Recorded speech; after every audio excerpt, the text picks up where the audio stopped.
Here to join us, Mr. Porter? You're going to introduce? Okay. No, I don't want to join. Well, good morning. I'd like to welcome you to the Wednesday meeting, Board of Education meeting in May. We're very pleased to have everybody here today. Call the meeting to order, and all members are here except Janet Waugh, and I know she was going to be a little bit late, so she will be here soon. The agenda, we do not have a need for item number 6 or 7 on the agenda. So could I have a motion to approve the agenda with those two items taken off? Okay, Mr. McNeese, and Dina's a second. We didn't do board reports yesterday. Are we going to do that today? Well, they're under item 8. Oh, okay. Thank you. We'll do those there. Okay, any other questions on the agenda? Okay, all in favor to approve the agenda, please raise your hand. Okay, opposed? Okay, it looks like 9-0. Okay, well, we are very excited today. We'd have 2 of our school districts here with us, joining us today, and to do a presentations for us. Really, what we're wanting to do is really highlight some districts as we go along, and today we're really pleased to have Fredonia and Beloit here, and they're really going to talk to us about rural districts, what districts in rural areas can do to engage students with business. So it's you guys don't know how much fun it is for us to hear your presentation, so we're really excited, always excited to have presentations from local districts here. And I believe the folks from Fredonia are going to start, because you guys have a awards presentation when you get back later today. And Mr. Porter, I think, looks like he's going to introduce you. I'm delighted to introduce, I'm going to introduce the adults, and they're going to introduce the students. Brian Smith, the superintendent, has led the district. They're into a Gemini 2 district, and they're very involved in the redesign. And the president of the school board is Jennifer McKinney. Jennifer McKinney is the example of what we want to happen. She's a graduate of Fredonia High School. I'd love to take credit for her, but she graduated a year or so before I got there, and is a family physician, and is also the president of the school board, and has been involved in this. So at this time, and without further ado, I'm very happy to introduce Brian and Jennifer. Welcome. Well, thanks. So like Mr. Porter said, I'm Brian Smith. I've been just finishing up my 4th year. I had the pleasure of replacing Mr. Porter when he retired, and got on the state board and worked through some of these processes. But and that's Dr. McKinney, and she will introduce the kids here in a few minutes. But this process started many years ago. Brad and Randy presented to the Council of Superintendents, I think back in 2016, of a company, not a company, but a school district up in New York called Pine Bush. And they said, these are going to be some really neat things that we could probably do in Kansas.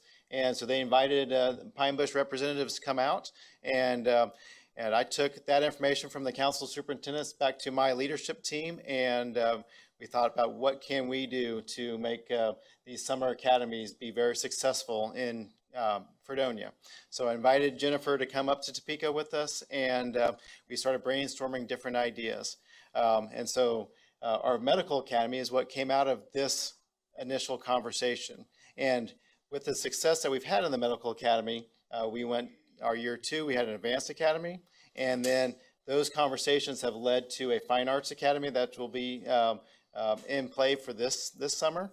That will be using culinary arts, construction, arts, band, and our theater group. And so we're going to be moving forward with some summer theater with all those pieces in play. But we're up here to talk about our medical academy, and it's a very neat project, and we're rolling into year 3.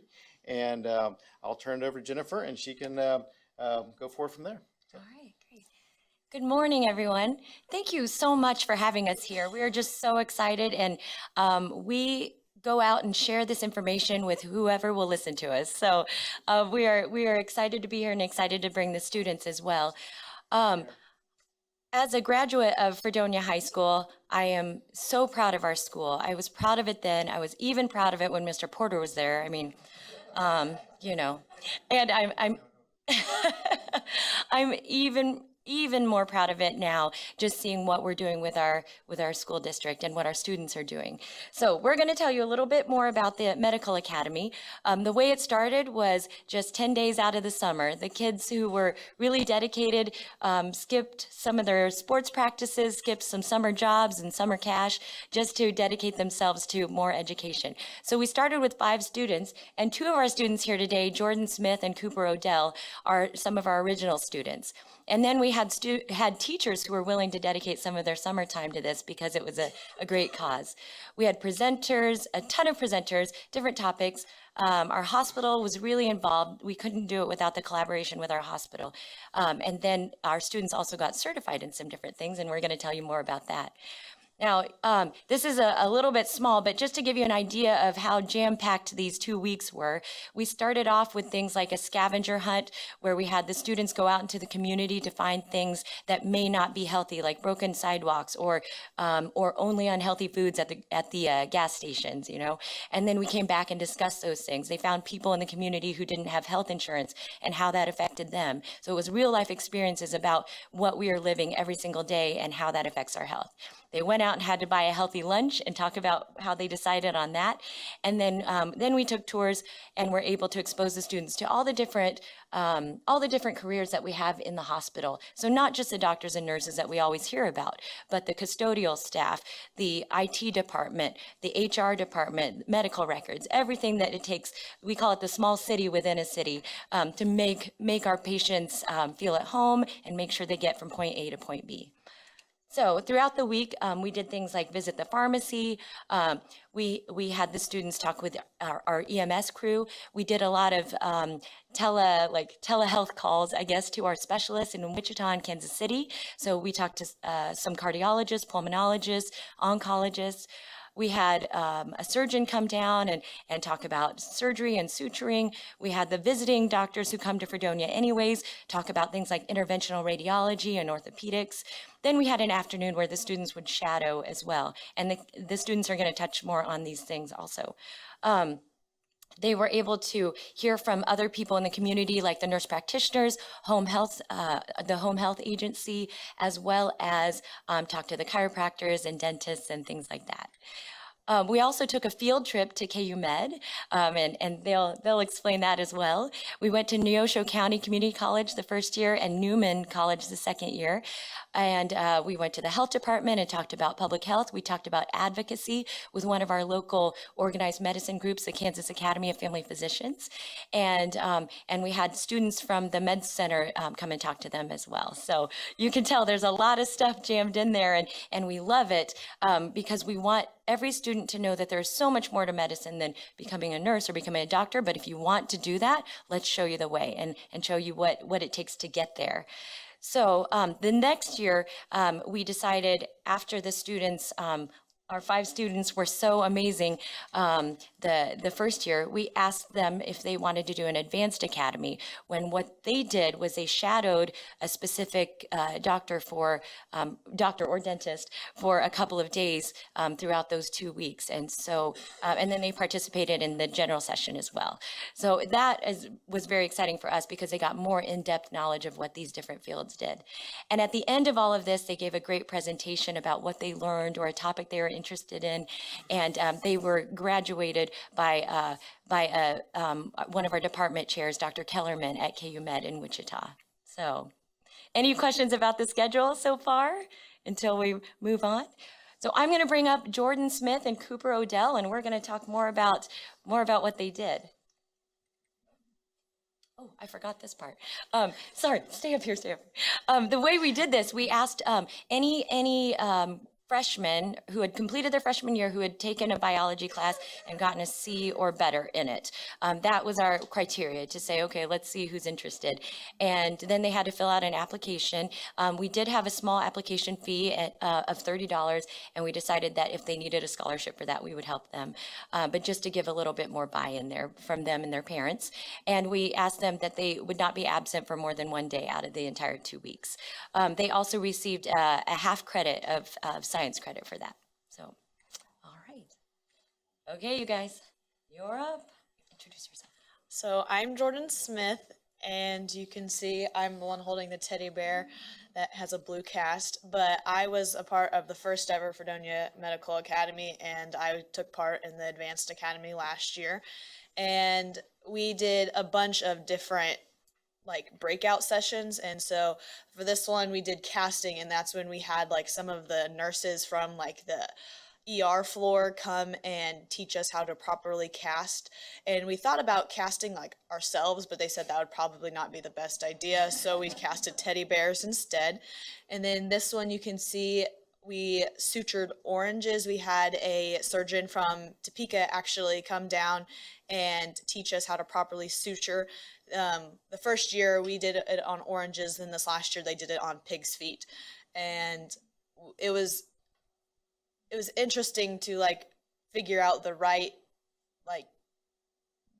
methods to do everything, because there's certain things for each different type of suture. Like if you're going in on the skin or inside the body, there's different types and different ways to do it. So we also got, as we said before, as Dr. McKinney said before, the hospital really helped us out, and it was really awesome that the school and hospital teamed up to do this.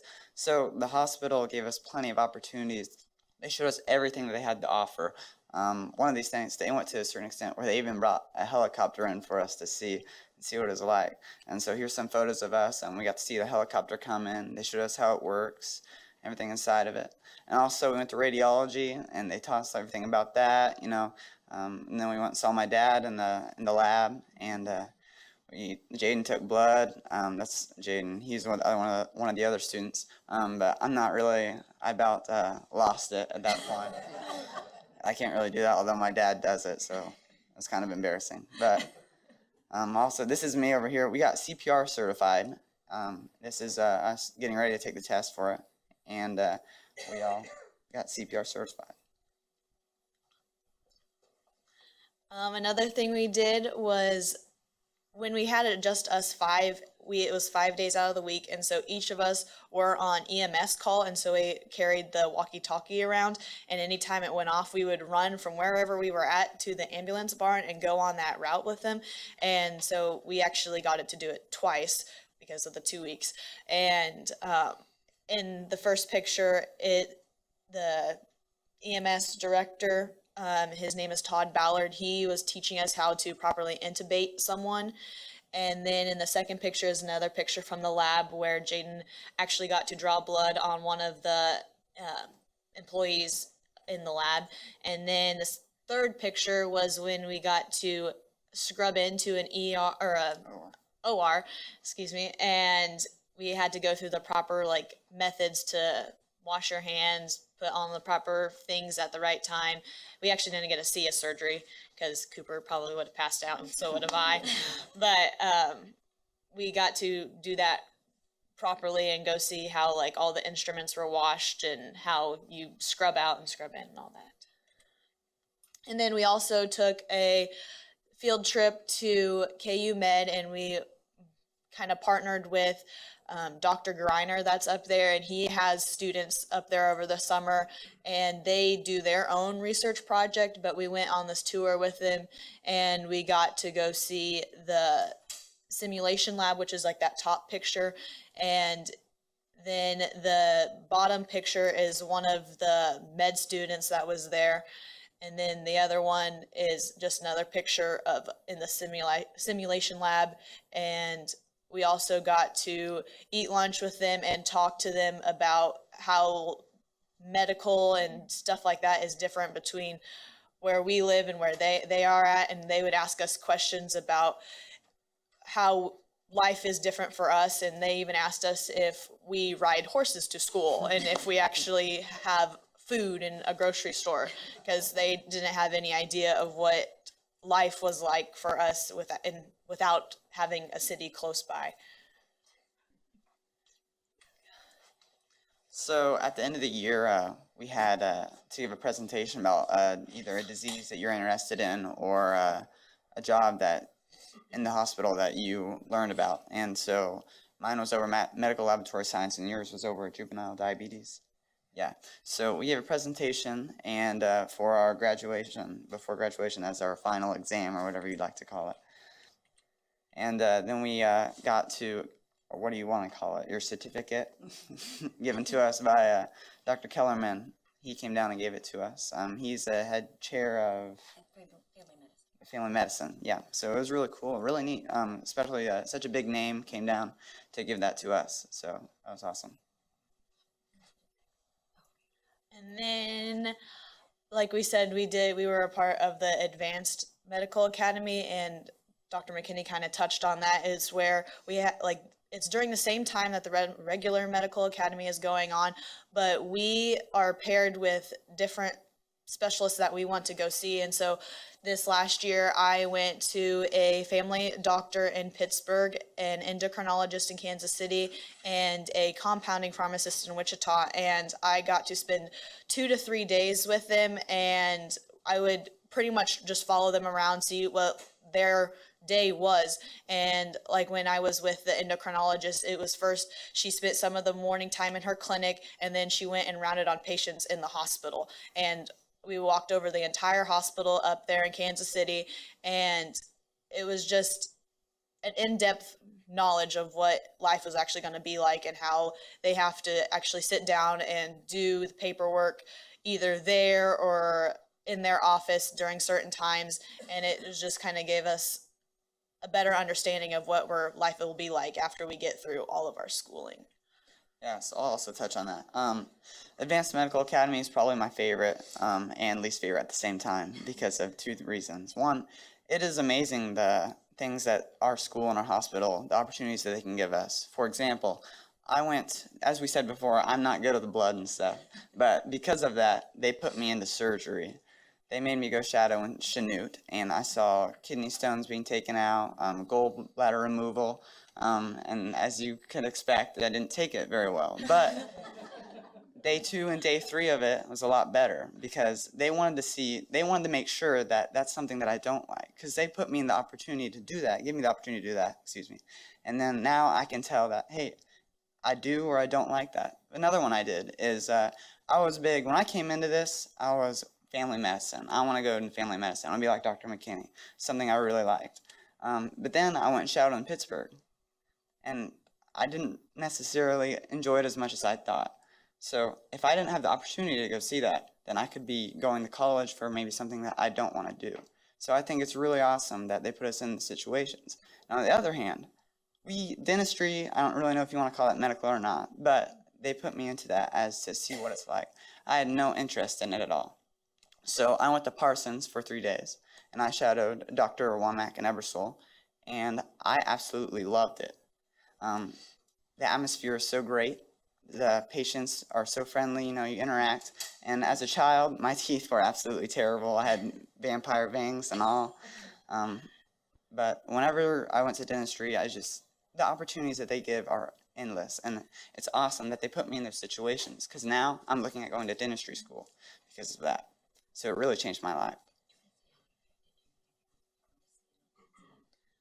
Yeah, I can talk about it too, on how it kind of changed my perspective. I have always wanted to be in something in the medical field, and so that's why I went into this medical academy, but I was really interested in pharmacy. And another great thing that our school does is this thing called advanced work study. So we have mods during the day, and one of them is you get to go shadow this every single day, like as a part of school. And so I went and shadowed the local pharmacy in Fredonia, and I found out that wasn't really what I wanted to do for the rest of my life. And so through the medical academy, Dr. McKinney found me those resources to expand my knowledge. And so I went from pharmacy to kind of family medicine, and now I'm kind of looking more into endocrinology, which is just like a specialty. And so through the medical academy, it's really opened my eyes to all the different opportunities there are.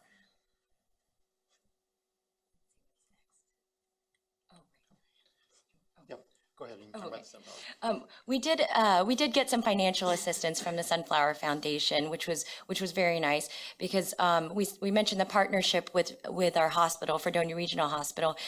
We thought it would be special to have the students at the hospital every day rather than at school, just because it's something different. And they provided lunch for us, snacks for us every day, and they went all in and said, "We'll schedule the staff to come and spend time with you whenever you want." And so for us, the rest of it was getting T-shirts and getting, being able to provide them with some of the notebooks and pens and all that stuff that would go along with them feeling like this was a true academy and something that was really worthwhile. We also, for our advanced academy people, we got them scrubs that were embroidered with the academy logo on it as well. So we were really excited. We're proud of these students, and we want them to know how special they are in even going forward with their education and wanting to get more in depth with it. And as you can see, these students, it's not all about making doctors out of everybody, but it's about making sure that they're passionate about whatever they're doing in the future. Our first 5 students that we had, some were on the fence. We were talking about pharmacy, we were talking about physical therapy, and one student had no idea if she was even interested in medicine. And by the end, all of them were thinking about maybe rather than physical therapy, I'll be a surgeon, or instead of a pharmacist, I'll be an endocrinologist. Our student who was unsure and didn't, and in reality may have ended up working at our local hardware store for a good portion of her life, said, "I'm going to go to paramedic school and try this out." And so those kind of things just really made a difference to watch them happen, and then for them to inspire the next class, and then hopefully this upcoming class. Also, I think it's a big thing, and Dr. Watson's talked about it a number of times, building those partnerships with our businesses, and we've just continued to expand that. Networking with local doctors and other business leaders. These kids have the opportunity now to, they know Dr. Grinder up at KU, they know Dr. Kellerman at KU Med in Wichita, and all the specialists that they meet and they get to have that relationship with, because somewhere down the road, they're going to hopefully call on them and remind them that they were a student of the Fredonia Medical Academy, and that's going to ring a bell in their head, and it's like, oh yeah. And so those could be opportunities that could open doors for them in the future. Again, we are very blessed to have Dr. McKinney here to really say, here's the project we want, here's the vision, let's run with it. And it's with KSDE's help to bring in those initial speakers in to provide us those opportunities to say, hey, let's expand our horizon. Both Jim and Dina were on the committee with us for the Coalition of Innovative Schools. And again, working with like-minded individuals and sharing our story is critical. And we've shared that story with at the CTE conference with other schools across the state. We've shared the story with the other doctors with the family physicians conference last year. Both of these students excel in the classroom as well, and they qualified for nationals in FCCLA. And last year we were in Atlanta, and we had some family members that are down there that work for the CDC, and we did a presentation for them. And some of that conversation has led to forming our Resist chapter, that because they were really struggling with tobacco in schools. And so we've kind of partnered with some different concepts with them as well. So our medical academy has opened doors for our school district, and I think it's just going to be bigger and bigger as we go forward. First week in June will be a medical academy number 3, and we have 13 students, not just from Fredonia, but we also have some students from Chinook coming over because of the good news that we put out there. We are very active on social media, so if you want to follow our school Facebook posts and during the summer, you'll see everything that they're doing, all the great things that they're participating. But Other than that, I like to thank you guys for giving us the opportunity to share and with what we're doing. And I guess we'll take a few questions before we race the 2 hours back south to honor our 5 retirees. So. Well, thank you very much. What a great presentation and what a wonderful opportunity.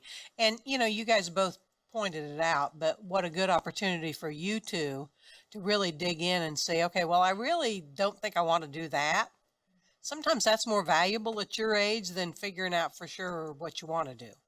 So the opportunities that you had there and that you guys are going to maybe go, sounds like still medicine, but a little bit different direction and kind of what you want to do, because there are an amazing number of opportunities there. So what a great program that you have, and what a great way for the kids to be involved. And Dr. McKinney, thank you for what you do to set it all up. And you've got some good partners, it sounds like, that you're working with.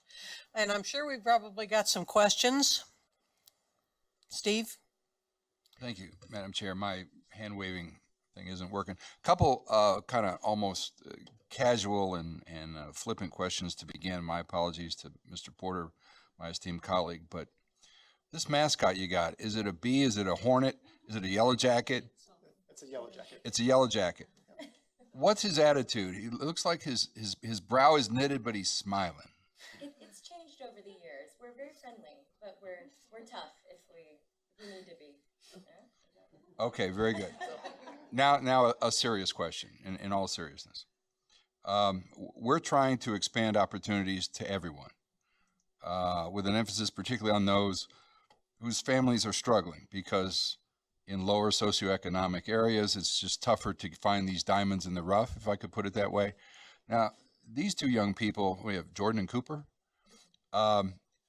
We find it easy to reach to people like you because you have, I'm guessing you had some decent support systems and all the rest. Would you have suggestions for us on how we can make these sorts of opportunities more available, more accessible to those families who struggle, to folks who it's all they can do to get their kids to school on time. It's all they can do to keep gas in the car and tires on the car. It's all they can do to put one foot in front of the other. And that's what we want to do in making opportunities available to every student. You know, all means all, each means each. So as we work to redesign schools to make those opportunities happen, would you have some suggestions for us?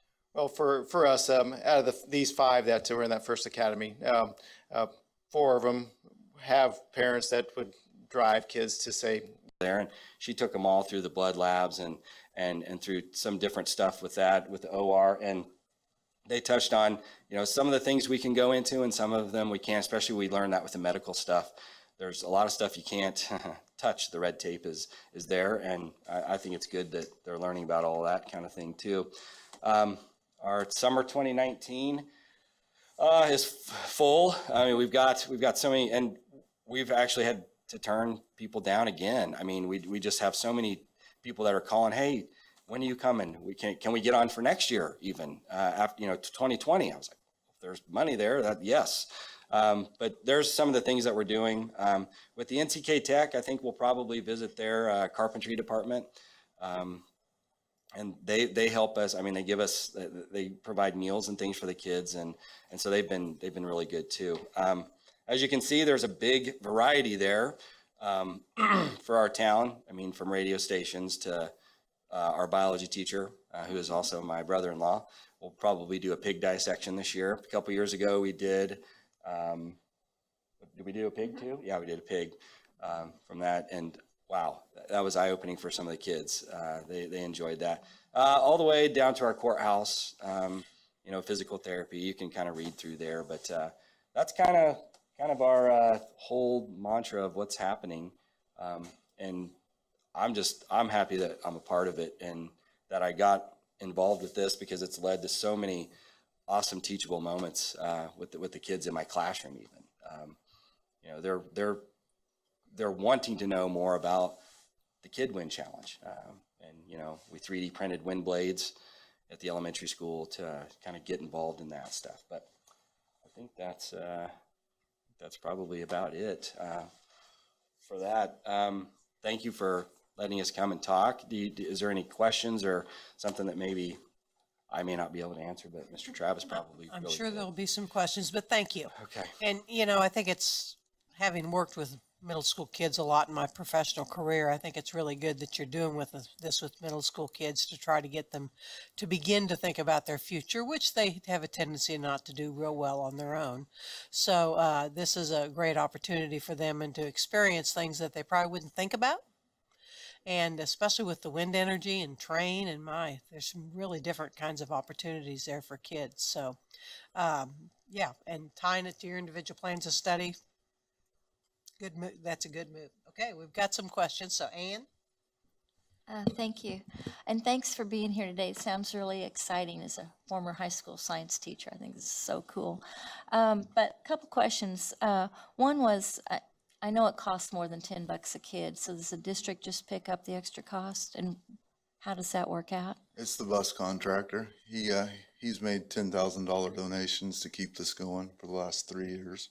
Well, they do the transportation, but you have to pay teachers and Yeah, buy he food pays it and all. Yeah, lunches. he's paying all. He's paying all of it? $10,000 covers it. So, Oh, okay. The other question was, I've been trying for a couple years to get anybody interested in CO2 levels in schools, and nobody cares. And kids get sleepy, and particularly in basements, and it's just an issue nobody is waking up to. So how did you pick that? It's real amazing when the students do the studies, the students come back to the school board and present the information that comes from students. They listen. I mean, the students were engaged, and they were engaged when they were talking about it, engaged about how it affects the classrooms. And when you have sixth graders talking to you about CO2 levels and junior high and high school students, it's pretty tough to tell them no. So did it result in any change in your ventilation and that kind of Yeah, stuff? we're working on that right now. That's amazing, isn't it? I had one school reported they were given their standardized tests in the basement, and the CO2 levels were twice normal, and they couldn't figure out why kids were falling asleep during the test. So, thank you.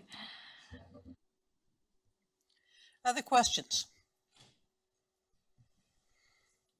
Mr. McNeese? We hear about the bus contractor. Who's the bus contractor? It's DS Bus Lines out of the Kansas City area. It's actually Don Kincaid's is doing. Yeah, he's the one that's making the donation to us. Big shout out to them. Yeah, absolutely, absolutely, great supporter. Yeah, that's great to have a supporter like that, because what a great program you've got going here. Dina? Thank you. I am extremely proud of what you are doing, and I also, I guess, have a question about if you have students who maybe your cost isn't very high, but which you probably have tried to keep it low on purpose so more kids can afford to go. If there is someone who does want to go, do you have a source to cover for them if they cannot afford? Yeah, we typically waive if they cannot. I mean, we'll waive the fee, or we have an educational foundation that we've established as well. And we have some donors there that help in different regards that way too. And they want to specifically help in those kind of regards. So we typically have a go-to source for that. That's excellent.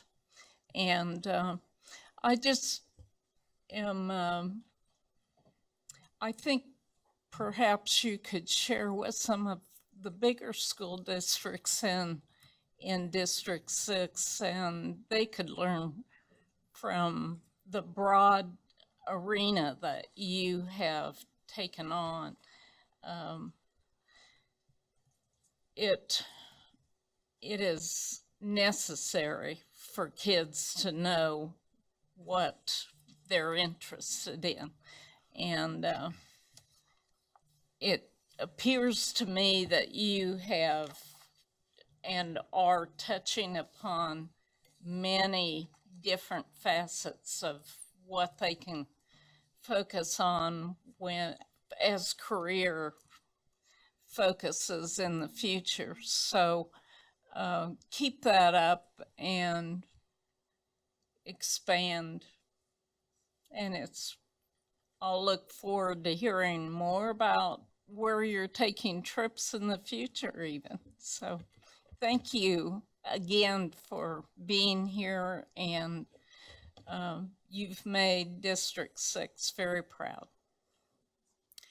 Commissioner has a comment or a question. So really, this is for all three of you, Jeff, Chris, Stephanie, and this is obviously unprepared, but you know, as we think about redesign, we think about that it's a process. It's never a product, and so you're learning all on this journey. You talked about the summer academies leading to this. So from each of your perspectives, as you think about that momentum that you're gaining, what are the next steps? You know, and you can take it from a classroom level, from a district level, or just, you know, I see this and it may not ever happen. How do you see that momentum translating into other things that you think Beloit will be doing? So I'd like to hear all your perspectives on that. Well, from the junior, and this is a conversation that we've had recently a lot with our KSDE Gemini. With the junior high school, we have become very kid-centered. So for one example, at the beginning of this year, a student came and said, I would like a class at the local vet about, and it was, I believe, cow insemination. And I'd like to learn about that. Well, instead of being like, well, I don't really know, or that doesn't fit, our high school counselor said, sure, you bet, get that set up, and let's draw up what that class would look like. And that's what happened for him. And so a lot of our high school kids are from this, hopefully getting their interests and what they want to do, and then taking that out. Our teacher cadet program has expanded from, I believe, 2 to 8 kids.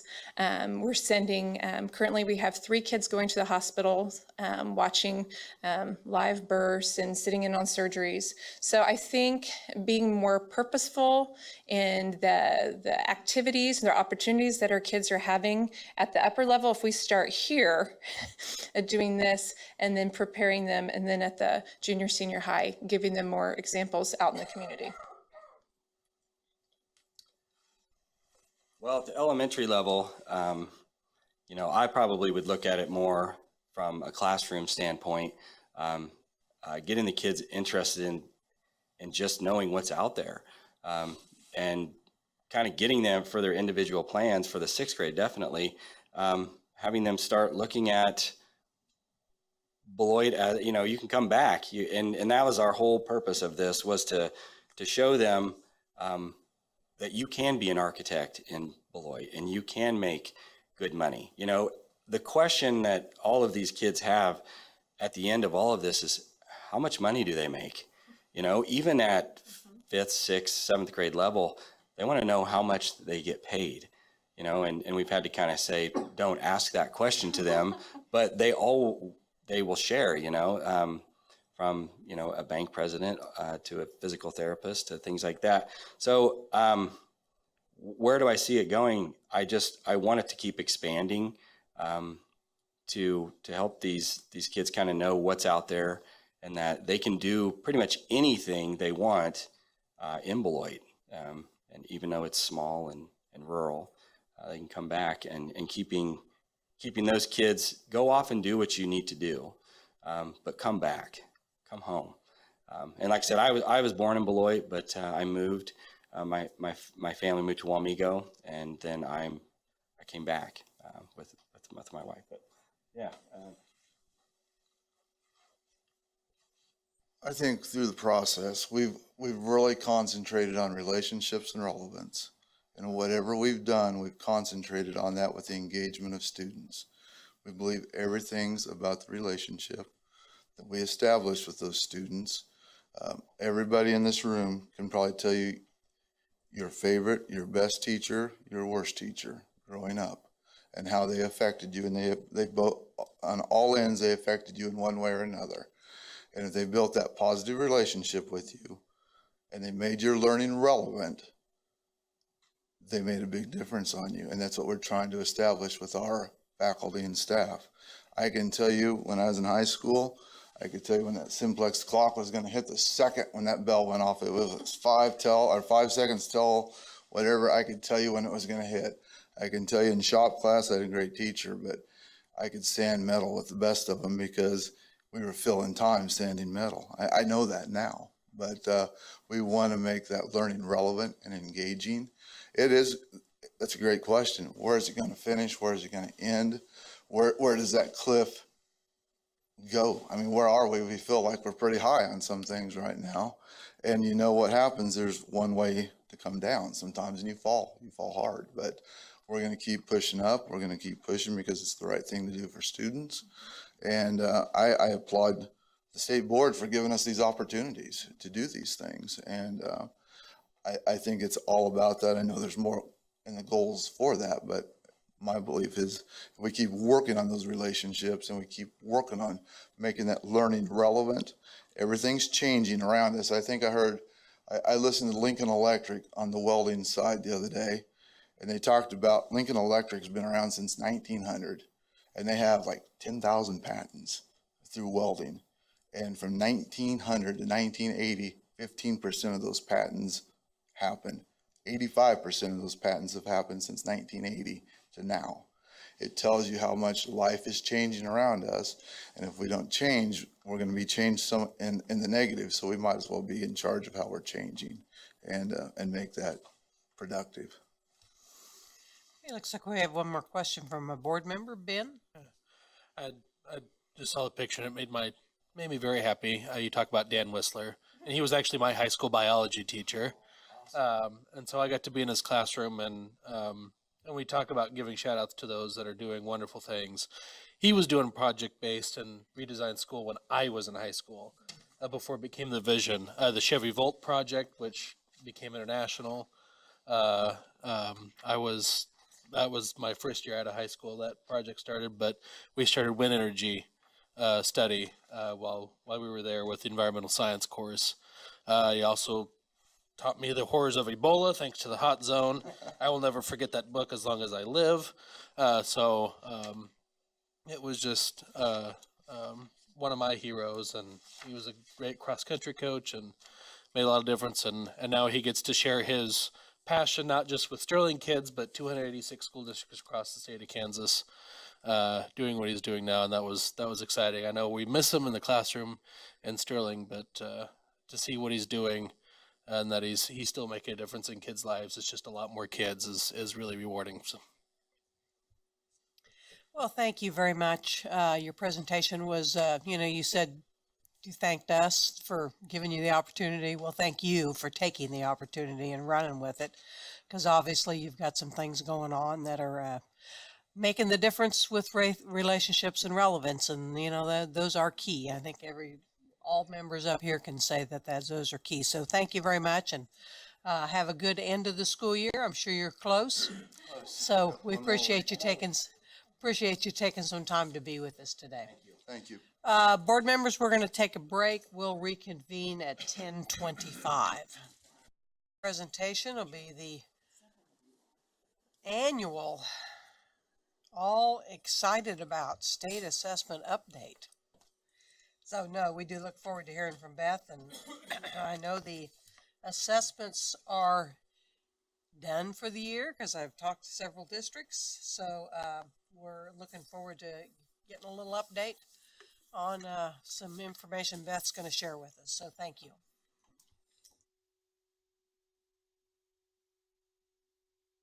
Be here today and share some information with you. My name is Beth Foltz. I work on the Career Standards and Assessment Services team.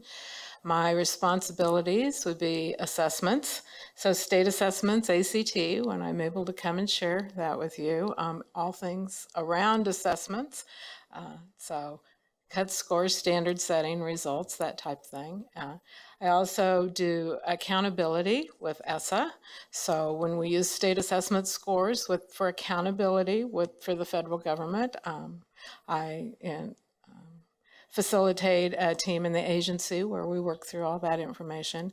And then the other responsibility I have is post-secondary success. And so later we'll be coming to talk to you about that when we have the results ready. So you'll see me several times throughout the year. Today, I am not going to probably tell you what you want to know. So everyone wants to know, well, what happened with the state assessments? This is just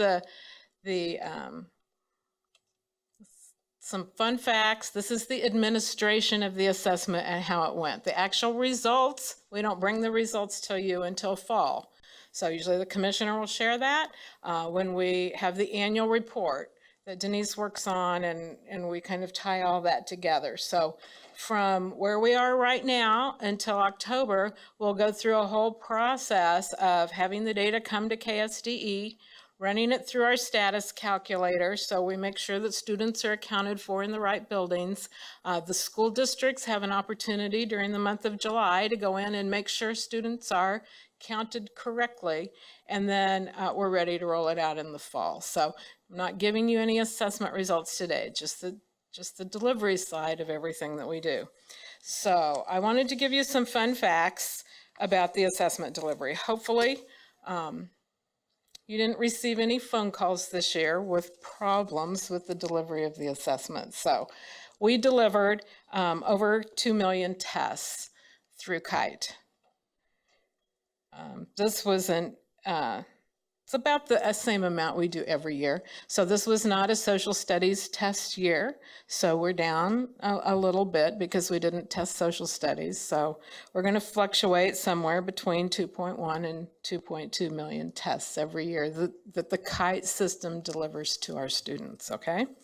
So this past year, they had 5,300 help desk tickets. So what that means is when a school has a problem delivering the test, there is a toll-free number that they call directly to KU and talk to a live person who will help them with the problem. Some of the phone calls filter through us, but most of the time we say call them. So we've trained the schools pretty well. But just to give you a sense of what's happened, in 2017, so 2 years ago, we had 6,650 help desk tickets. Last year, in 2018, we had 6,250 help desk tickets, and this year we're down to 5,300, 5,400 help desk tickets. So you can see that the system is working and people don't need to call the help desk quite so often. So what's the average time to close a ticket? I mean, you don't work with other states, but I work with other states a lot and that's the #1 complaint. And I can tell you, if you go out and ask your schools, if you had an issue with ACT, how long did it take them to answer your question? Versus if you have a problem with our CAP, how long did it take to get the question answered? This is extremely impressive.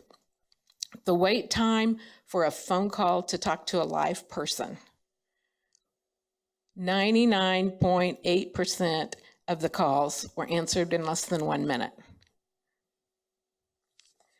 Last year, it was 98.4.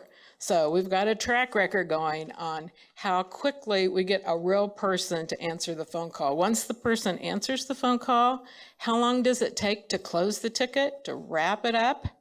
The average time, and that's in days, that's 1/10 of a day. They're open from 6 a.m. to 6 p.m. They close the tickets really fast. Over the whole year, so when they open in September and they're closed now, less than a day for the average to respond. That's excellent. The highest we were back in 2017 was 1.2 days. So they just keep improving every year. So I just wanted to give you some fun facts with the KITE delivery system because we're extremely happy. So all those things you heard in the past, we've solved the problem. So that's the message that we need everyone to know.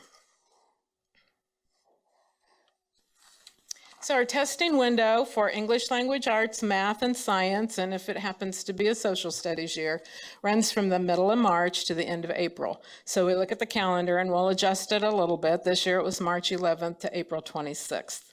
We, in grades 3 through 8 and 10, About 261,000 students completed the English Language Arts Assessment.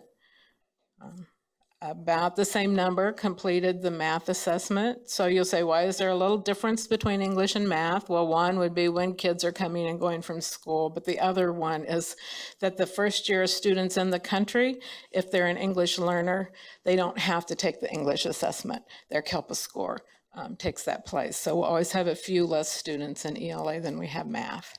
And then in science, we test in 3 grades, 5, 8, and 11. We had about 109 students take the test there.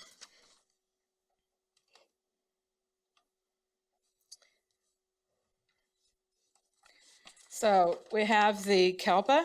And I just want to give you a little bit of numbers. I'm still doing some research on this, so I'm not positive. We won't know for another month or so. But the KELPA is the test that we give to all students who haven't met the English language proficiency expectation in the state.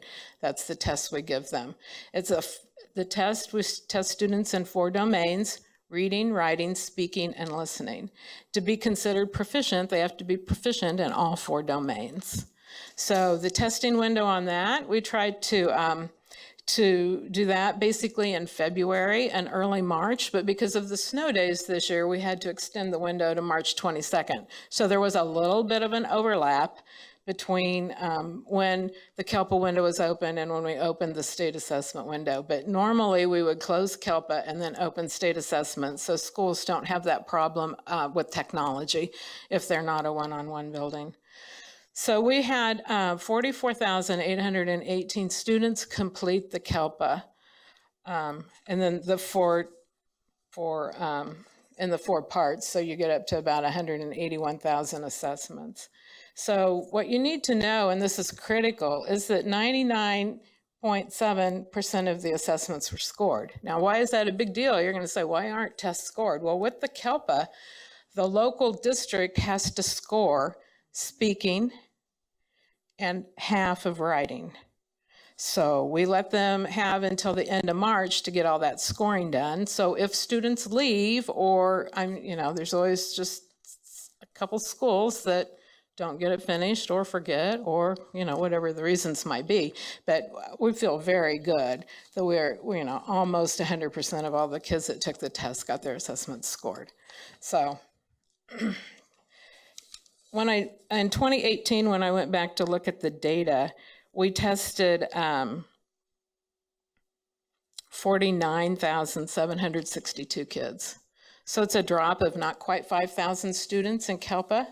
So you might say, why would that be? And that's what we're looking at the numbers. We're still doing some research, but we moved, remember, from 2 years proficient on the KELPA, 2 consecutive years proficient on the KELPA, to just 1 year proficient.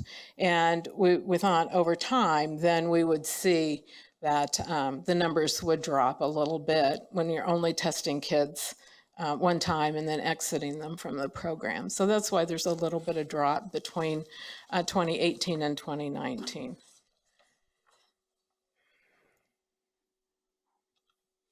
So we also give the Dynamic Learning Maps assessment as our alternate assessment to our most cognitively severe students. That test right now, we call it a through course test, and it's in 3 different windows. So the students take tests at 3 different times during the year. It's an instructionally based assessment. So they pick their essential elements. The teacher and the IEP team work together to decide what's critical for the students with some guidelines, because the standards have to be covered. And then through each window, they test this. They teach basically what's going to be tested with the kids. So they have units and they teach the kids, and all that material is provided for them through Dynamic Learning Maps, and then it's followed with an assessment. So we do that in 3 different windows, and we test about 40,000 kids a year for that program.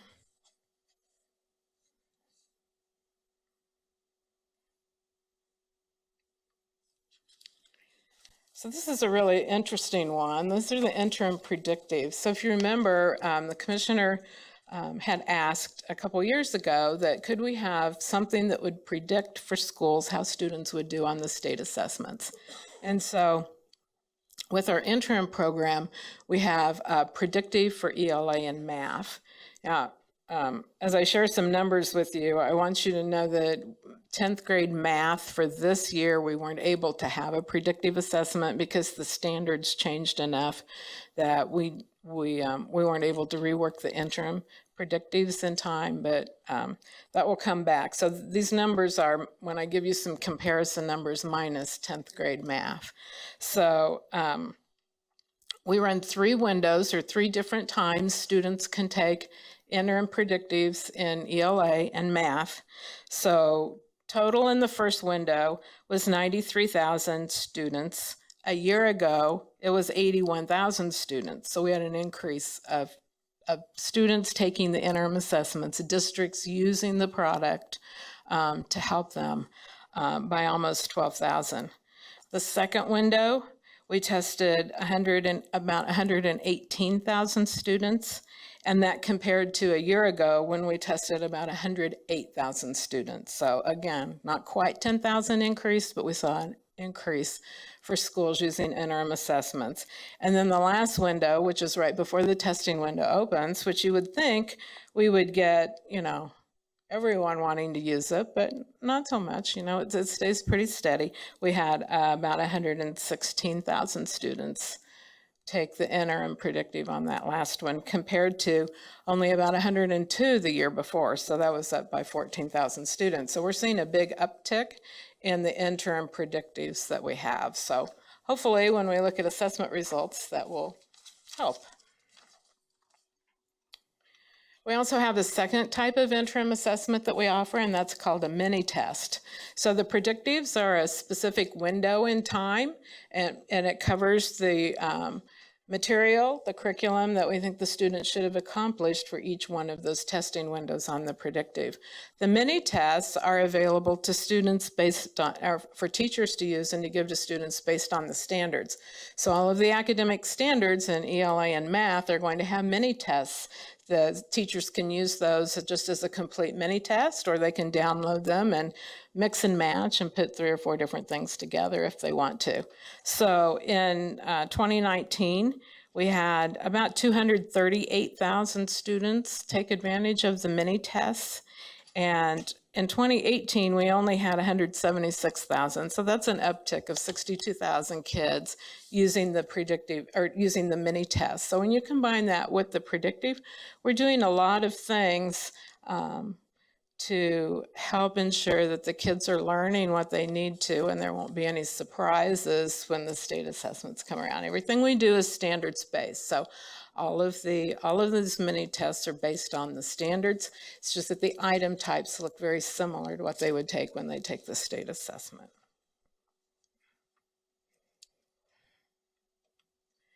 So one of the things we're most proud of is that the score reports for students were released to the districts on May 6th. So that's excellent. They have it turned around along with the score reports to the districts. Or to the students, the individual student score report that the districts print and send home, or however they deliver those to students. They also get school level reports and district level reports. So that's all out there, included on the score reports, as we've talked before. The student knows if it's the ELA test, what the equivalent Lexile would be for their score, or if it's math, the equivalent quantile. We put that on the school report for parents to read and hopefully use over the summer. We have a lot of materials and opportunities available for summer programs that use these scores that should help parents. The other thing that's on the assessment or the score report would be the predicted range of the ACT, and that's on the 8th grade and 10th grade. So we'll predict to the ACT based on their scores, and then a year from now, we'll add 7th grade to that. So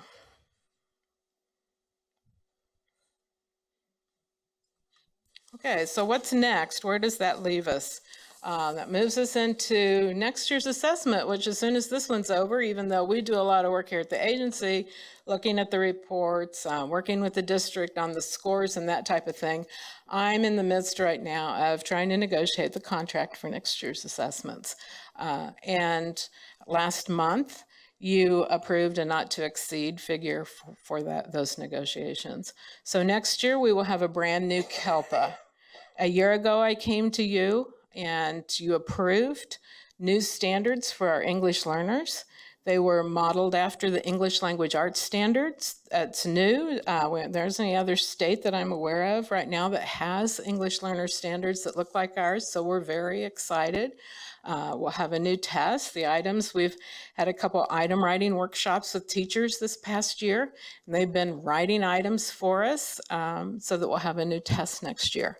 What that means, though, when we have a new test, is that the KELPA scores, that score report to students won't go out next May, right? Because I have to come to you with all the information from the assessment, and you have to set the cut scores on that. So we'll do that maybe in May if we can really move everything along. You know, the window doesn't, for getting all the scoring completed, isn't finished until the end of March. So we'll see how the psychometric work goes on everything, but either May or June, I'll be coming back to you with all the information to set cut scores on the KELPA. And what that means is that you'll set 5 scores. You'll do one for each of the domains, reading, writing, speaking, and listening, and then an overall score that has to be met. So that'll be quite a process. I'll be here for a little longer than I am today next time when I come to talk about that. We continue to modify the science assessment. You know, we adopted the NGSS standards several years ago. In fact, long enough ago that maybe we should think about looking at them again, but we still haven't perfected the test. So I'm kind of going, whoa, you know, there's a problem here. We can't even get the test right after all these years. We're still working on it. But that's because the standards are all based on, and I know Lizette has been here to talk to you several times, they're all based on this 3-dimensional concept of integrating science. And those items are very difficult to write, and they're very expensive to write.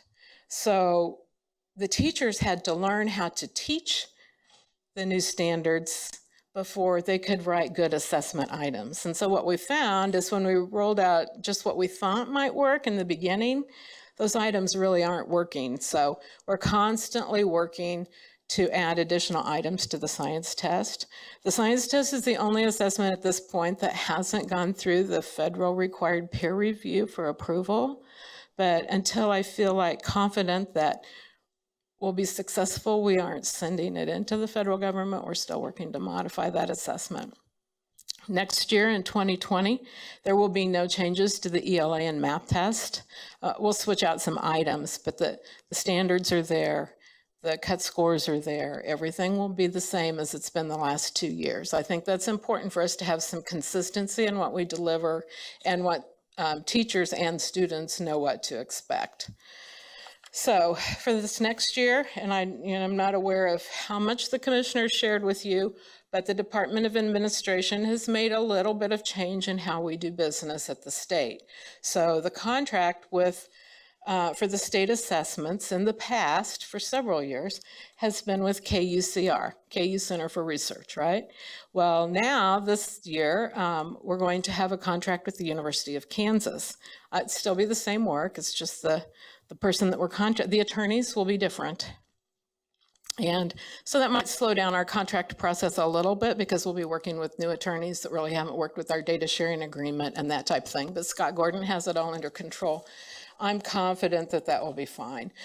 There's been another change at KU though. And so what I want to do is read this prepared statement to you, and then I'm going to go back through the history of everything and explain it a little bit better. So this change happened in the middle of the testing window in March, and we made a decision not to share with the public until the testing window was closed because we didn't want anyone to think anything was changing, but I just need to make you aware of it so I can notify the field of this change. So for several years, Neil Kingston has served as the principal investigator, And the Achievement and Assessment Institute, AAI, has served as the responsible University of Kansas Research Center for developing and delivering the many components of the Kansas Assessment Program.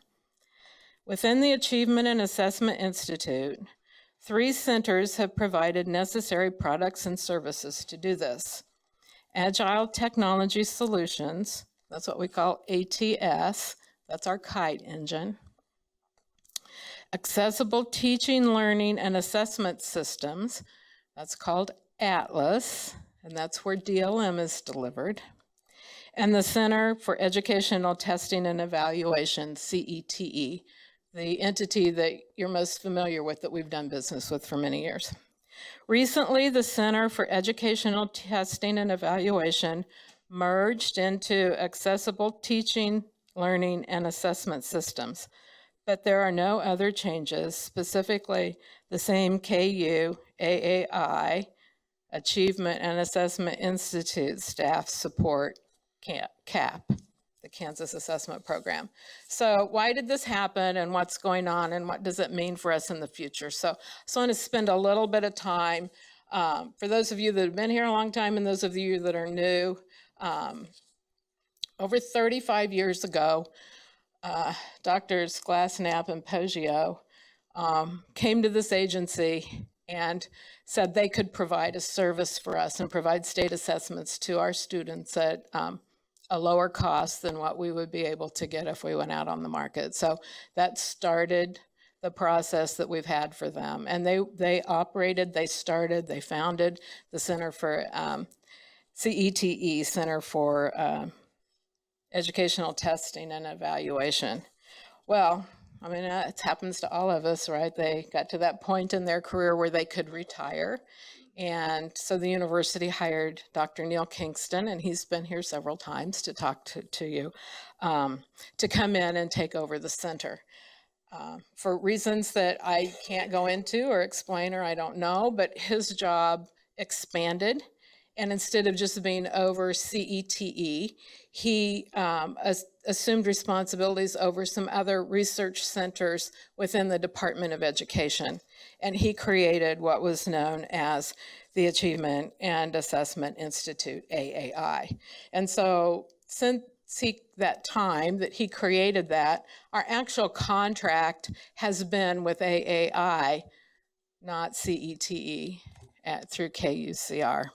So what happened then was CETE was still the primary group that was responsible for everything. Nothing changed. Neil just had a couple other centers reporting to him.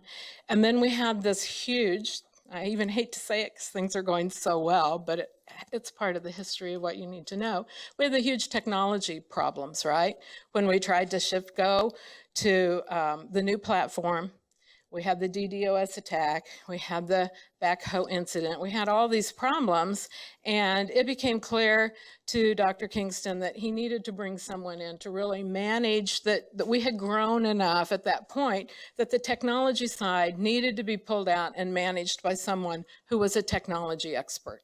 Because remember now, Drs. Glassnap and Poggio were psychometricians and educational researchers, right, in the Department of Education. That wasn't we pushed that group into, being able to deliver for us what we needed on the computer for state assessments. So he created Agile Technologies and hired Susan Martin.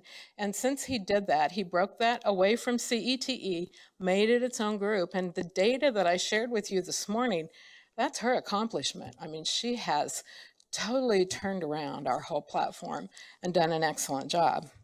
Well, about that same time, we had an idea, and we were really the reason why the Consortium for Dynamic Learning Maps exists.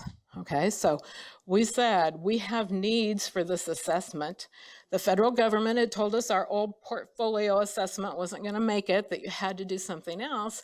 And so one of the EPCs that worked here at the time, Deb Matthews, and a couple friends from other states went to Dr. Kingston and said, can you build us a test? And so from that request and from the grant we got that we received, Dynamic Learning Maps was built for the alternate assessment. That program has greatly expanded. It's not just the 3 or 4 little states like Kansas and Iowa that was interested in that program. It's expanded. They have big states now, Illinois, New Jersey. They test a lot of students on the alternate assessment. And so that group grew enough that they needed to be Neil made a decision to break the dynamic learning maps away, called it Atlas, and so they're their own center. So what was left with our state assessments? So the technology piece went to its own center. The alternate assessment, which is big, I mean, it's still just 1% of the kids in every state, but they serve a lot of states, and then us in Kansas. So he made a decision in March then to move CETE in with Atlas, and they'll still be delivering all of our products. We still work with the same people over there. We still have our English and math consultants that are in charge of writing the test. But the positive on that is that we've talked a lot about the next generation of assessments. We know as kids start learning differently, they're offered opportunities for instruction, that the test has to change. We've moved to a technology-based assessment now, but drag and drop isn't the end all for everything we're doing, right? We need to be thinking ahead for that next generation of assessments. And by allowing CETE then to merge with DLM, because DLM is really the front runner of how you assess students, right? You take the individual student, you take their IEP, and you say, these are the things they need to learn this year, and this is what we're going to test them on. That allows us, with some of our resources, to start working toward that next generation of assessments that our vision would be that we could do that for all kids, not just our most severe kids. So that's the transition that's happened at KU. So it'll be really hard for many of us, not to say we work with CETE anymore, but so I think for now we're just comfortable saying we have a contract with KU and we talk about KU doing the assessments and no one will ever know there's really any change. But I just wanted to walk you through what happened with that. So if anybody asks you, oh, I heard they got rid of CETE, you can say, well, no, they've just reorganized. Organizations go through that reorganization all the time, and that's basically what he's done. But the change then is for the following year. So we've also been instructed that the assessment contract is very large. It's one of the largest contracts we have out of this agency. It's probably one of the largest contracts you approve year after year after year. And so there's some very good reasons why. We've always believed we're getting a really good deal, but now it's time to go find out if we really have that good a deal or not. So we'll have a contract with KU for the 2020 assessment, but we're going to make a couple changes then for 2021. And that 2021 contract will go out for RFP. So however that process works, I'll probably be back here again to share some more information with you, but that would be the timeline. So my plan for right now, just so you know where we are in this whole process, is that as soon as I can firm up and get signed the contract for 2020, then we'll start working on the RFP and hope to have it out in the fall, because it's a big contract. Someone has to deliver all of our assessments. A lot of states, they'll bid ELA and math. They'll bid someone else for science. They'll definitely bid someone else for their alternate assessment and their English learner assessment. And we want someone to be able to do all of it. So it's a very long RFP. And there'll be a lot of details in it that we'll need to give, I think, vendors probably 60 days to have a look at it and respond. I think that would only be fair.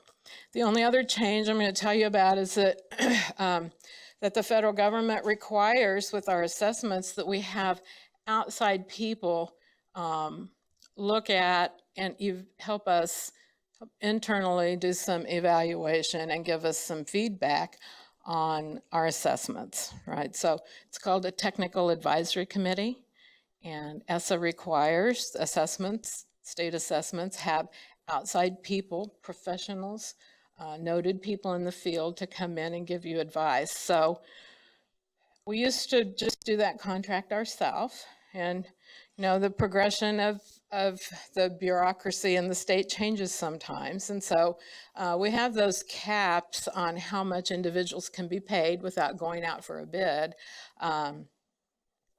So we moved the contract from just doing our own technical advisory committee into the assessment contract. Well, it doesn't seem appropriate if we're going to be competitively bidding the assessment contract to have them pay all of our technical advisory committee members and run those meetings and everything. So we're going to be putting that out for bid very soon for someone to facilitate our technical advisory committee and to so we're going to need their help and advice as we go through this whole RFP process too. So those are the changes that we have coming. And I suppose, the last thing you want to know, or I'll remind you again, no results today.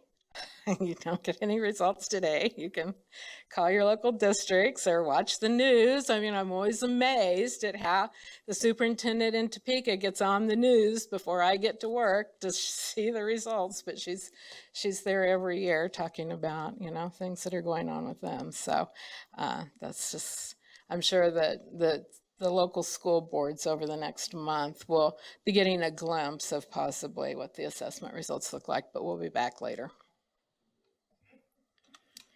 Okay, so any questions?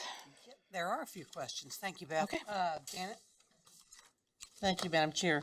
A couple of things I have one question and a couple of other things. First of all, thank you for this update on CETE, because this is, I know kind of the history of this, and I remember when we crashed or were hacked or whatever happened, and that was a nightmare. But the best thing you told me, I thought it was going to be a real challenge to go through this department administration bidding process. I thought that may screw up our testing, but at least now we kind of have it to where we can at least go with the testing and then have enough time to get the bidding process and not mess anything up for the future years. So, that helps a lot. So thank you for that. But also I wanted to compliment you. I think this was really exciting when I heard about your delivery and the help desk. One of my big pet peeves is when I make a phone call to somebody and they say, punch 1 for this, punch 2 for this, punch, and all these numbers, and you go through this. It's so nice that people answer the phone. I want to talk to a person. And so thank you for that, and thank you for doing that so well. I mean, I really appreciate that. Excuse me. And the only question I have, and it's just something I don't know, and maybe I've been told, but I don't recall it, on KELPA tests, it just hit me, when do they start assessing them? I mean, like if a student shows up from Europe and speaks a different language, and if they show up in, say, January, do they test them, or do they have to be here a certain period of time before they literally start testing them? No, the federal law said if they come when the assessment window is open, they have to be tested. So if they come the day before the window. Well, you have to think about this, and we have to apply some reason to this rule, right? Because this is a 4-part test taken over 4 days. So if and they have to be screened to know that they actually need the services that would be provided that they would be taking the test to exit out of. Right. Okay, so there's some not published time that we're willing to work with schools if someone shows up the last week of testing on what would be reasonable. Okay, well, I was also surprised that you said there were fewer KELPA tests, because I don't think the population's, at least for my district, let me say that much. I mean, I was kind of surprised on that, so I'll be anxious to hear the data. Thank you. Ben? Well, thanks, Janet, for asking one of my 2 questions that I had.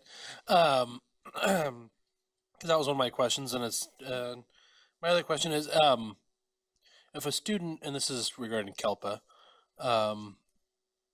they have to pass all 4 parts the same year, correct? Yes, we don't bank scores. Okay. Okay, do we have any other questions for Beth? So I just want to leave you with one thought. What do you think the number 2 reason they call the help desk for. So the number one reason must be obvious. No, probably not. I think the number 2 reason is probably the most obvious. What do you think it would be? Any guesses? Now, that would be that would tie into the number 1. The number 1 reason would be something to do with that, or, you know, the personal needs profile of the student. Some probably pretty legitimate reason why you want to call that. You know, I would say that would be number 1. Well, what do you think the number 2 reason is? Yep, that's number 2. They forgot their password? How do I get? Yeah, I can't get in. Not that we've ever done that. I know. I think I'm guilty of that. Oh, my password expired. What am I supposed to do? No, I just thought that would be a nice Yeah, we piece all of kind of information to complain leave about here. that when we come to meetings. We I put our password know. I in. know. We'll have to get the help desk here to start tracking that and see how many of us are calling for that reason. We like to joke over the last couple of years, our in-house, Lee Jones, we like to say, we're trying to make Lee the Maytag guy. If you remember the commercial, the Maytag guy, where, you know, no one calls us, you know, some year. That's our goal. That's our goal. That's It what we're is our goal. Yeah. Thank you. Thank you, Beth. Appreciate it. Okay, we're going to move on. I've got a couple chairman reports, but we'll start just with committee reports. I know some of you've been to a couple of meetings. Anne, you've got your one from. Thank you. I've got a couple. Yeah, please do those. Kansas Advisory Committee for Career and Tech Ed met on April 18th at Hillsborough so they could tour the facility. They've got really some cool stuff going on. We got an update on a number of career paths that are being modified, but those will be coming to the committee in June for approval, and then to us after that. One interesting thing we talked about was some changes to the cartography program, which a lot of times you look at these things and go, well, you know, these are really covered in other career paths. Maybe we don't need this one, or we need to create a new one. But one of the things that was included in cartography was GIS. And everybody in the room in the business side, we have a lot of business people on this committee, set up and said, I need that, I use that. Across the board, didn't matter who it was, they all use it. So now we're looking at creating a career path that's just based on that. So that'll be interesting. For the GIS? Yeah, Oh, yeah, interesting. because it's such a big demand for it. Yeah, and pretty specialized too. Yeah, so they're taking, the group that does cartographies, taking a look at that. But a lot of kids like to take it, and they find good jobs with it. Another interesting note was the number of ag education programs. We have 208 programs with 13,000 kids in it, students in it, because we really do have an increased demand in ag. And once again, every business person around the table said, I can't find good trained workers. Didn't matter whether it was radio and TV or Westar or whoever, banking, they all need more trained workers. And that's why they participate in helping us develop these paths. The other group that I went in, the redesign stakeholder meeting, met last Friday here in Topeka. A lot of discussion about how to better incorporate community partners. The Girl Scouts in particular was saying how hard it was for them to even get into schools. So they wanted to know how they could make that happen. And the personalized learning group is working on some training. I thought it was interesting. They're also working on a better definition of personalized learning and what that means. And when she started to read, the definition was like a page long. I thought we might need to work on that, but it's a complicated part of what we're doing, but a very important part of what we're doing in redesign. Got an update on all the Mercury, Gemini, and Apollo schools. And, you know, we have quite a few Geminis that'll be launching next fall. And we're not going to get a half-hour presentation from all of them, but we'll get a list of those this summer that want to launch in the fall. It looks like about 85% of those, they all had to come in before a group and present what they wanted to do to make sure they were ready for launch. And about 85% of them who came through will be approved for launch. Some of them still have some work to do.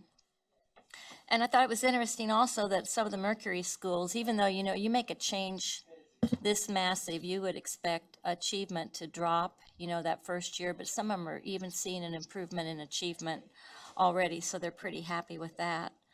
Some of the hot topics we talked about were screen time. It seems to be a big issue.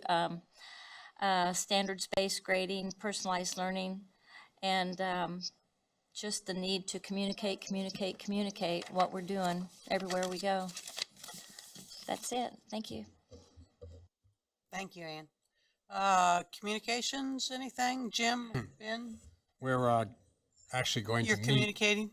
We're going to communicate as soon as we're done here, communicating with the superintendent to get Gene and Ben and Randy and I together to keep working on our parameters. We're still targeting the end of September for out in western Kansas. Okay, other committee reports. Janet? Thank you. Excuse me. I will be attending the Confidence of Kansas Public Education Task Force next Wednesday.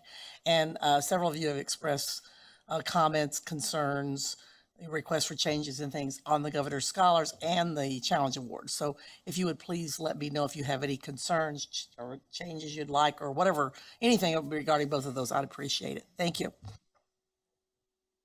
Other committees that you have been to? Yep. Ben? I had an education committee meeting with Kansas Foundation of Agriculture in the classroom. We had an education committee meeting as well as a full board meeting since we last met. In the education committee, we worked on goals and improving our language and working more closely with the department. Kurt Dillon from KSDE has agreed to work with KFAC and serve on the education committee as a ad hoc personnel and working with Scott Smith. Yeah, that's right. Chair of that department and working on developing and keeping them up to date on materials that are going out. And pleased to announce that Dan Poxtelis has been hired as the new executive director for Kansas Foundation of Agriculture in the Classroom. She began, I think, last week. And so we're excited to have her on board. There is a reception next Wednesday, May 22nd at the Wheat Innovation Center in Manhattan. It's a meet and greet let me look at my calendar. I think it's at 2. Yeah. Actually, it's at 1 o'clock there. So if you want to come meet the new director there, you're certainly welcome. And also just kind of an FYI, if you drive around the state of Kansas and you see the agriculture tags, which you're seeing a lot more of them across the state, maybe not in Kansas City, but but especially if you're out west, I see more and more of those agri tags, and those that benefits the Kansas Foundation of Agriculture in the Classroom, is where that money goes. And they are redesigning the tag. We met and we submitted to the Department of Administration or Department of Revenue, I can't remember who now, the new tag design, which will actually have the KFAC. It'll reference KFAC on the tags because they can now do it due to some law changes that you can do that now. So so that's kind of some updates and moving forward. That's pretty neat to know that they've got a license tag for that, and they'll be able to generate a little revenue. Always helps. Okay, other committees. Jean? I just wanted to mention that I had attended, along with Dr. Watson and quite a few other people, the bullying task force on April 25th here in Topeka, and it was well attended with a cross-section of individuals who are involved with that issue from various aspects, counselors, legislators, teachers, and a number of people. It got off to a good start, and I think we got to know each other, and they have set up the additional locations for going around the state and listening to the issues involved with that. So I think it's off to a good start. Thank you. I look forward to trying to attend the one near the Wichita area, so that should be good. Jim, do you have any ESI or dyslexia update for us? Okay, nothing new. Okay. Other committees, anybody over here? Your next, okay, June 5th, so you'll have one in June, okay? Any others, excuse me? Madam Chair, I have a correction. Yes. The reception's at 2 o'clock, not 1 o'clock. I had it wrong on my calendar. I just looked at the press release. All right, very good, thank you. I've got a couple committee reports I'm gonna pass down to you. This is from school mental health, and I believe I mentioned last time, but this is actually the document. These are the School Mental Health Advisory Council recommendations, and these came to the state board. Now, I have to admit, I don't remember when. January? Okay, they came to the state board, and since then, what has happened is we have asked, and the commissioner has identified persons in the department who will be responsible for each of the various recommendations. So you can see, for instance, I'll just look at number 1, provide guidance to school districts on the implementation of the Jason Flatt Act. Person responsible for that is, can't read, he has historical information, but then there's a TASN group. So each of those recommendations, there were 7 of them that the School Mental Health Advisory Council brought to us. Now has a person in the department who is responsible for that. Excuse me. And what the School Mental Health Advisory Council will be asking is that periodically we get updates from the persons responsible as far as how they're progressing on the various recommendations and what's going on there. So that's kind of what's going on with School Mental Health Advisory. Our next meeting will be in July. It's when they have a big conference in July anyway.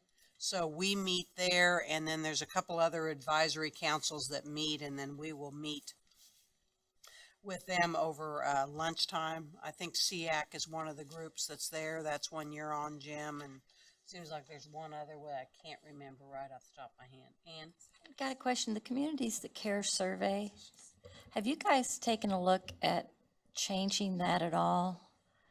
We have had some preliminary conversation about that, but what we really need to do, I believe that's Greenbush, am I right, Randy?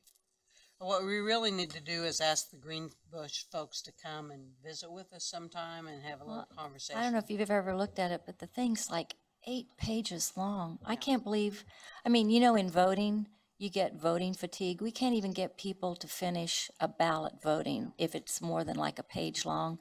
This is 8 pages. I don't know how many questions.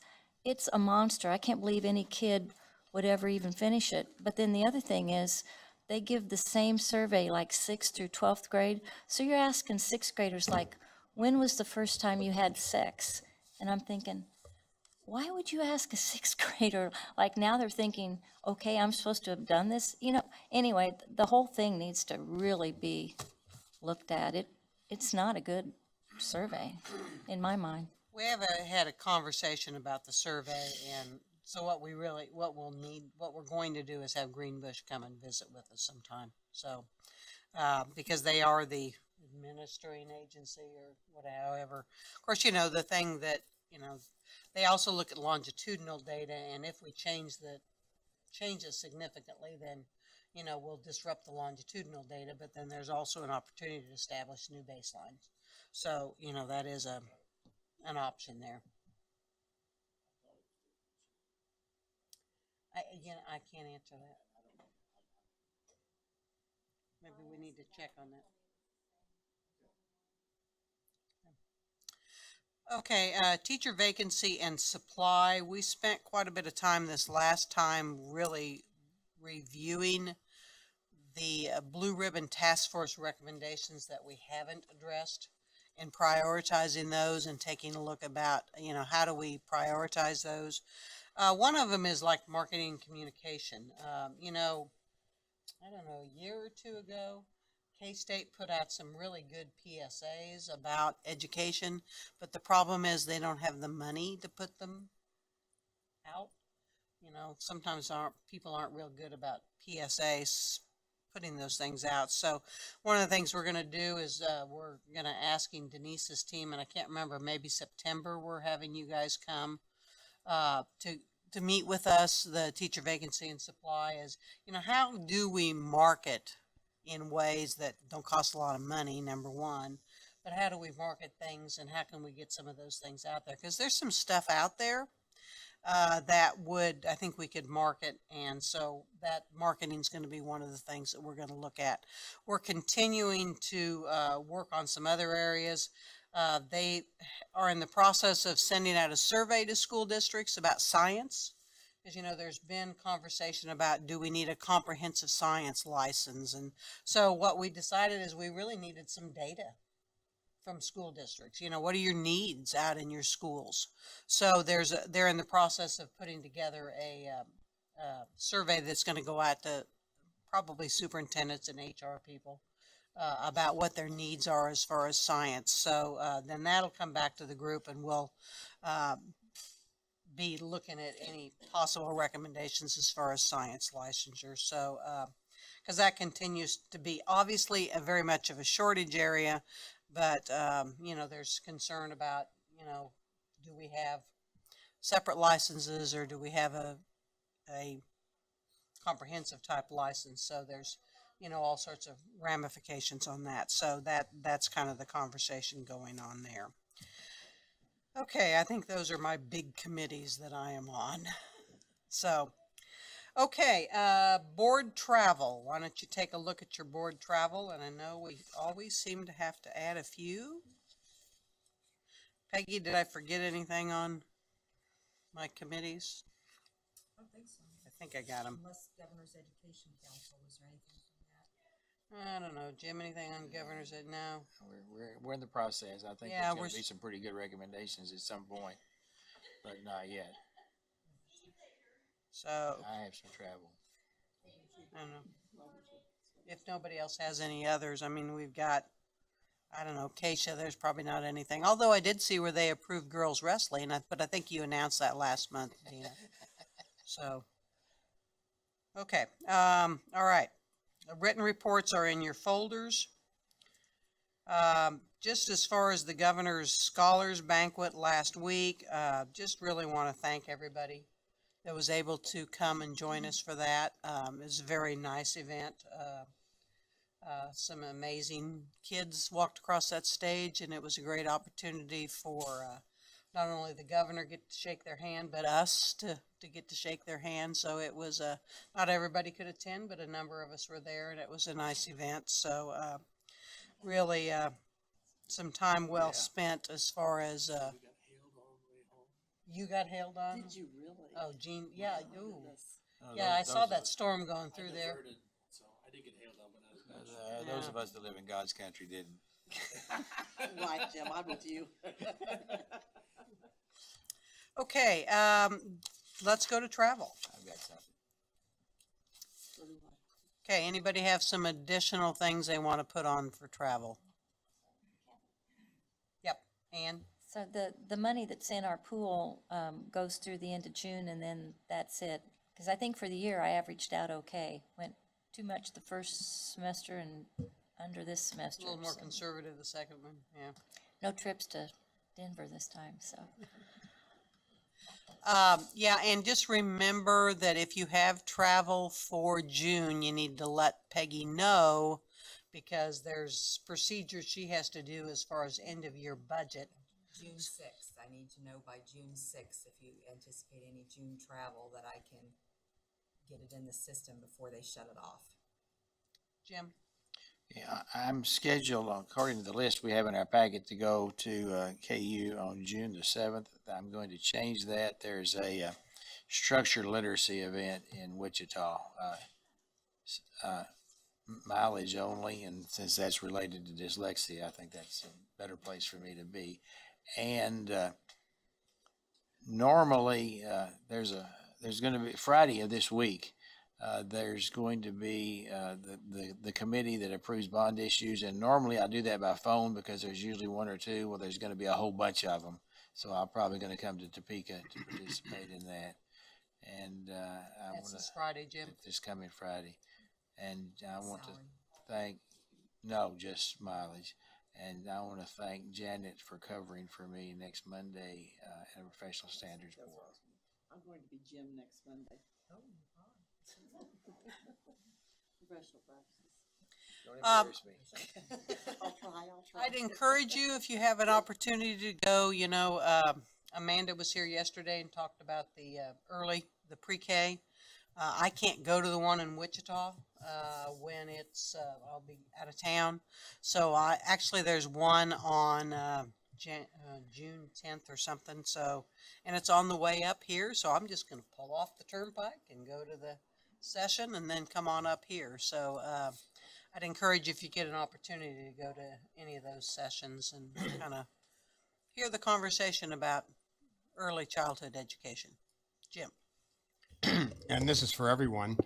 Just a heads up that, and I realize this is early, but to be thinking about it, the NASB National Conference is going to be in Omaha the day right away, Thursday, Friday, and Saturday, or Wednesday, Thursday, and Friday, right after our meetings that week. But being in Omaha, right, that's October 17th, 18th, and 19th. And it's in the neighborhood, it's close, and maybe we can carpool from here and go up and, come back. So just a heads up in your planning. Yeah, that's a great opportunity. When it was over in Kansas City, I think we had a lot of attendance. I think, unfortunately, that's the weekend of one of my rather large high school reunions, large as in number. So I probably won't. I'll bring them along. Bring them along? And they're still alive? Yeah. Well, that's my class. That's pretty well gone. So, okay, any other travel? If not, then entertain a motion, Mr. Porter, to approve. A second. Dina, all in favor, please raise your hand. Okay, all righty. I think that would be it. So we will adjourn. Thank you very much. Oh, yep. Didn't cover that, did I? Okay, future agenda items. Chair. I would like to bring up next month the possibility of having future agenda items earlier in our meeting. So I want you to be thinking about that. I talked a little bit yesterday after the commissioner's remarks that I'm going to ask for another license. I'm going to apply for a license to teach, and I don't know what the procedures are, having waited a year. I know that there's an inclination for some bureaucracies to say, well, if it's been more than a year, you have to start over. You have to start completely over in the process. And so I hope that's not the case. Where I am right now is the system, the department feels compelled to put the word initial on my license.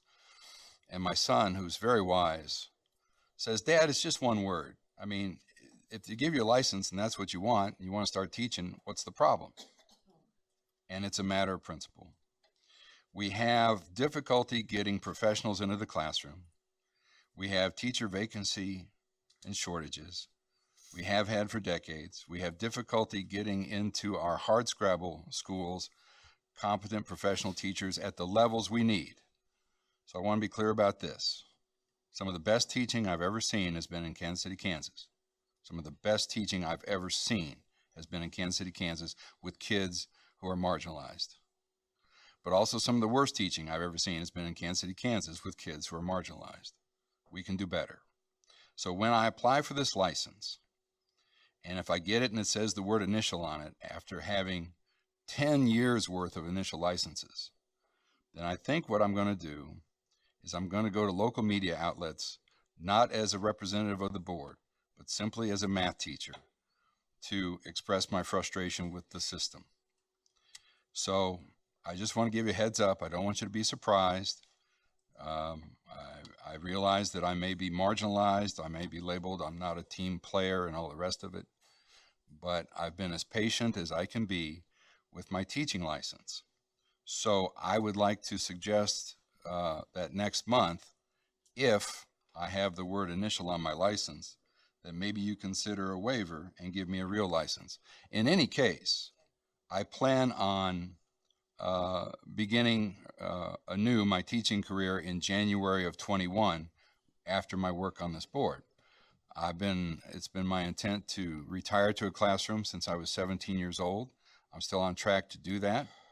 And as Randy and I have talked about it, All I have to do is be under contract for 2 years, and then whoever I'm under contract with can vouch for me, and everything moves merrily along. And that's probably how it's going to go. But in the interim, I've just decided in this life you have to pick your battles carefully. I've picked this one. If after having 5 initial 2-year licenses and serving on the board and writing math standards and being a tutor for 25 years and having registration as a professional engineer in the state of Missouri, if all of that adds up to say, well, you're no better than the person who just fell off a turnip truck, then I'm going to fight it. So just a heads up for next month, we may have some issues related to licensure to talk about. Well, Steve, you and I have had this conversation numerous times, and just recently down in Wichita when you were through. So I appreciated the conversation with you, and I appreciate it, and I understand where you're coming from. I just, when you get everybody gets an initial license when they come out, and people who come out of a education program or people who are coming in through alternative ways. We've got 19 different alternative routes for folks to come into the classroom, and they start with an initial license. And when you move to a professional license is when you are issued the 3rd contract. I mean, you have to have completed 2 years and you're issued the 3rd contract. So in essence, to me, it's kind of like on-the-job training. You get a professional license when the district that you are in wants you back for that 3rd year, and then that becomes the professional license. So, I don't know this board, if we ever get to where we vote on something like that, we'll see how the conversation goes. But, I appreciate what you're saying. I don't know that we need to have a conversation here at the board, but you brought it up. I feel a need to respond, and that's probably all I'll say about it. But, I'm not sure calling people who apply for an initial license as somebody falling off a turnip truck's necessarily the way to be, but because a lot of people have a lot of preparation.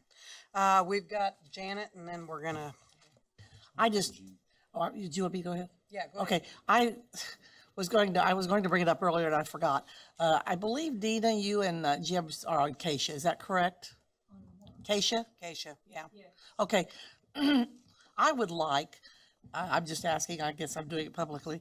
I was impressed with those students we had lunch with yesterday, the Student Senate kids, And when they suggested that we have a statewide student council, I thought that was exciting. And I know that Keisha sponsors student council.